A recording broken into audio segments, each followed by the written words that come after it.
Laman ng tao, masarap daw? Cannibalism, pagkain ng tao ng karne ng kapwa-tao. Karumal-dumal na gawain na ilang beses na rin naiulat na naganap sa ating bansa.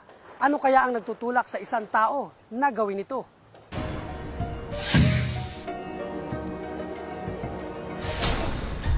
July 17 nang mawala ang 27 anyos si Benji Ganay Tubong Aramaywan, Nara, Palawan. Kwento ng kanyang inang si Aling Damalia, nagpaalam daw si Benji na dadalo sa isang party. Bisperas kasi ng kasal ng kanyang pinsang babae, pero hindi na umuwi si Benji. Ay, sabi ng tatay, wala daw, hindi siya umuwi. Hindi na siya nagpakita. Hindi pa kita. Tapos, Ay, sabi ko, saan siya? Sabi daw doon, pumunta doon sa Sayawan. Doon sa lubang, mga Muslim.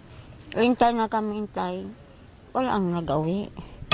kung saan-saan sila nagtanong, kung saan-saan sila nakarating. Matapos ang isang linggong paghahanap, hindi nagpakita si Benji. Si Juni Buyot ang naging susi para makita si Benji. Ipinagbigay alam niya sa otoridad ang umano'y ginawa nila sa binata. Magkasama raw sila sa sayawan noong gabi ng July 16. Sa sobrang kalasingan, nadapa raw ito at napaakbay umano sa pinsang babae na ikakasal. Yun na nga ang sinabi ko sa kanya. Sabi ko, dahan-dahan ka lang magsayaw, hindi mo graskal. Kung nakainom ka, tama lang. Huwag mo naman sabihin na porque mga pinsan mo rin yan, ganyan ang pangsayaw mo. Sabi niya sa akin, okay lang yan, Jun.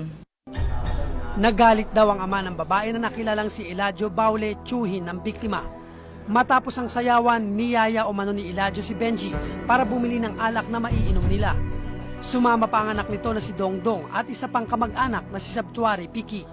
Banda mga alas 2, ay nakaon ko si Benji, wala na. At yun ang kinuhan sa akin, bigla na lang akong dinampot nito at pinasakay sa tricycle. Sabi ko, saan tayo? Sabi niya, magsama ka. Saan? Basta magsama ka, magbili tayo ng gin. Pagdating doon, nakita ko si Benji doon sa tricycle, nakasakay na. Pero imbes na bumili ng alak, sa masukal na lugar na ito dinala si Benji. Sinipa si Benji doon, sumabit yung buhok. Buhay pa siya noon. Buhay pa. Pagkakakuan doon, nakapasok na siya sa may gate at doon siya hinawakan ng anak nila Joe at sinaksak. Sinaksak? Ilang Oo. beses siya sinaksak? Bali, 2 beses lang saksakin. Namatay na ba siya agad noon? Namatay. Agad? Dito ang tama kasi. Matapos walay pumunta rito ang mga suspect at humingi ng kalahating litro ng gas sa 2 batang lalaki na natutulog noong mga oras na yon dito sa bahay na ito. Matapos walay umalis na ang mga suspect, dala ang binigay na gas sa kanila. Yung 2 kabataang lalaki na natutulog dito noong mga oras na yon ay gagawing state witness ng pulisya. 200 metro ang layo mula sa bahay na ito, ibinaba ang mga labi ni Benji. Nilagyan ng dahon ng saging, pinuhusan ng gaas at saka sinunog. Sa sobrang kalasingan, sinimulan ng papakin ng mga suspect ang biktima. Tinanggal yung dila at pati tainga. Kinain nila. Kinain yung tenga at Opo. dila. Kung saan yung dinaanan nila dito? Sa tulong ni Juni na diskubre ang mga labi ni Benji noong July 24, naagnas na ito at halos buto na lang nang makita. Kwento ni Juni, halos ubusin ng grupo ni Eladio ang katawan ng biktima. Maging siya raw ay pilit na pinakain. Tinanggal ito, tinastas ito, pinakain sa akin. Sabi niya, kainin mo yan. Pag hindi mo kinain, papatayin kita.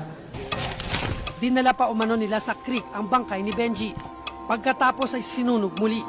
Ang masaklap bago iwan sa creek, hiniwa-hiwa pa umano ito ni Eladio at inipon sa isang plastic bag. Hinala nga niya baka hinalo pa ito sa handa sa kasal.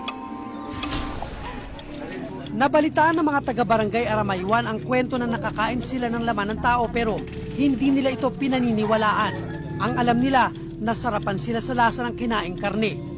Kayo po ba nakakain nun? Oo. Siyempre, lasang baka. Kasi yun yung niluto nila. Saka kambing. May kambing na niluto. Panay tanggi ng grupo ni Eladio sa akusasyon sa kanila. Hindi raw nila magagawa ang karumal-dumal na krimen, lalo pat kaduguraw nila si Benji. Yun po. Hindi ito ang kauna-unahang napaulat na kaso ng cannibalism. Noong 2000 sa Iloilo, kinain umano ni Gary Garces ang katawan ni Edward de la Cruz na kanyang kaibigan. Nakakulong na ang suspect at sinampahan ng kasong murder. Unang naging balang bansa sa cannibalism nang mahayag ang kaso ni Norberto Manero, leader ng kultong Tadtad. Taong 1985, pinatay raw niya ang katolikong Italianong pari na si Tullio Favalli. Kinuha ang utak ng pari, niluto sa kakinain. Ayon sa mga eksperto, uso ang cannibalism noong unang panahon bilang bahagi ng ritual sa pagsamba o kaya ay sa digmaan.